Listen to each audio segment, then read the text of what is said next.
কথা উঠেছে নির্বাচন। কবে নির্বাচন? 2025-এর ডিসেম্বর, 2026-এর জুন। কোন নির্বাচন?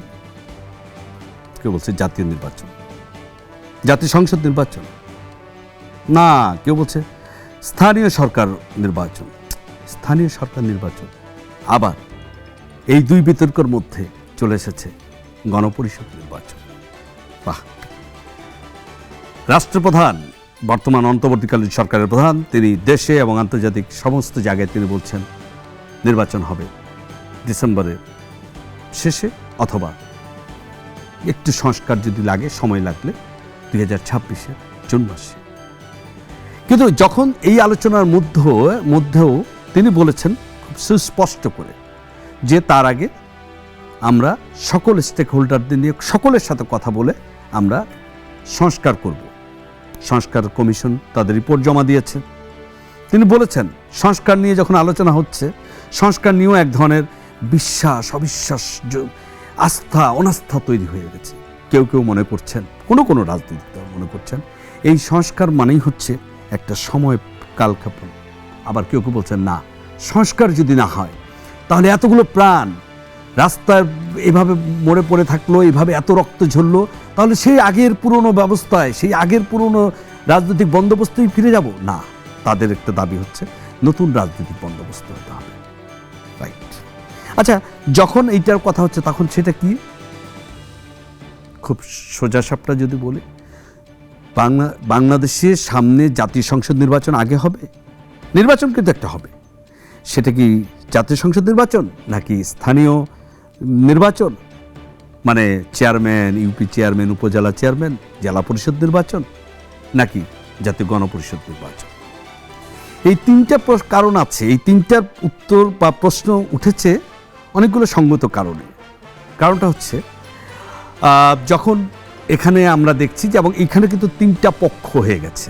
তিনটা পক্ষের মধ্যে যদি বলি, বাংলাদেশের এই মুহূর্তে সবচেয়ে বৃহৎ রাজনৈতিক দল এবং বাংলাদেশ জাতীয়তাবাদী দল বিএনপি, তাদের এখনকার যে অবস্থান, তাদের জনসমর্থন এবং দলীয় কার্যক্রম, তারা স্বাভাবিকভাবেই তারাও জানে যে সামনে নির্বাচন হলে জনরায় তাদের পক্ষেই যাবে। তাদের কথা হচ্ছে অনেকগুলো কাজ পড়ে আছে, সেই কাজগুলো করতে হবে। অন্তর্বর্তীকালীন সরকার দীর্ঘায়িত হলে বেশি দিন রাষ্ট্রে অনেকগুলো সমস্যা আরও বিদ্যমান হবে এবং সমস্যা বাড়তে থাকবে। কারণ সেখানে একই কথা, আইনশৃঙ্খলা পরিস্থিতি ভালো না, দেশে অর্থনৈতিক অবস্থা ভালো না, মানুষের কর্মক্ষমতা কমে যাচ্ছে, চাকরি বেকারের সংখ্যা বাড়ছে, বৈদেশিক সাহায্য কমে যাচ্ছে। এটা একটা ন্যারেটিভ আছে, এটা আছে। আবার আরেকটা পক্ষে কথা হচ্ছে যে আমরা যদি এখন এই অবস্থায় জাতীয় নির্বাচন করে দেয়া হয়, তাহলে এই নির্বাচন হয়ে গেলে পুরনো বন্দোবস্ত, রাজনীতি বন্দোবস্তই থেকে যাবে।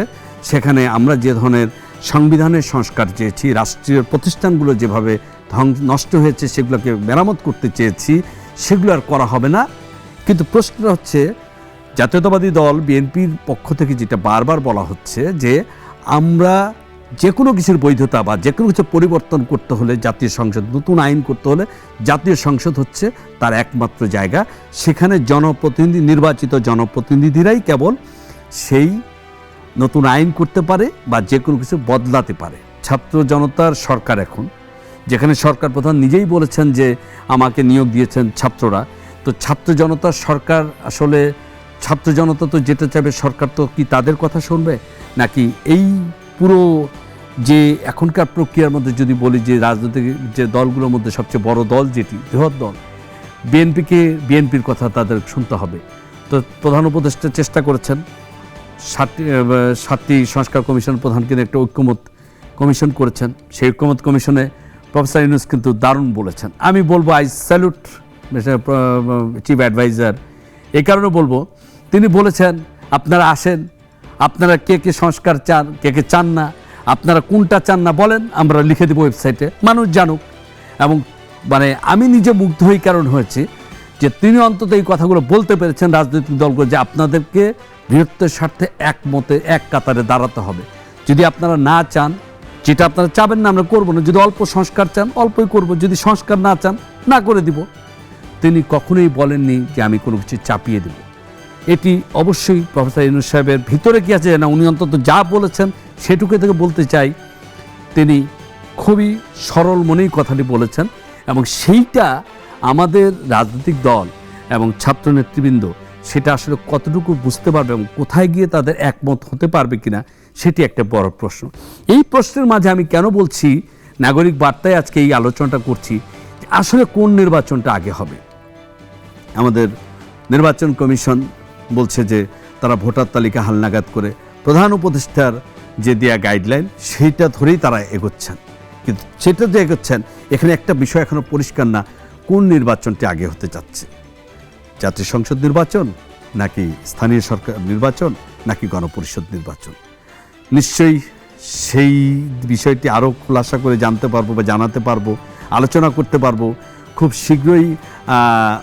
আবার যখন রাজনৈতিক দলগুলোর সাথে বৈঠক করবেন এবং সরকারের পক্ষ থেকে যখন প্রধান উপদেষ্টা সরাসরি বলবেন। একটা সমস্যা হয়েছে বর্তমান সরকার, আমি বলেছি অনেকগুলো ভালো দিক আছে। ভালো দিক বলতে এখন পর্যন্ত গণমাধ্যমে কোথাও পাইনি যে তারা বড় করাপশন করেছেন, বড় দুর্নীতি করেছেন, কিন্তু বর্তমান সরকার একটা বড় দিক হচ্ছে তাদের মধ্যে আমার ব্যক্তিগতভাবে মনে হচ্ছে যে সমন্বয়হীনতা রয়েছে কিনা, কারণ এক এক উপদেষ্টার এক এক মতামত আসছে।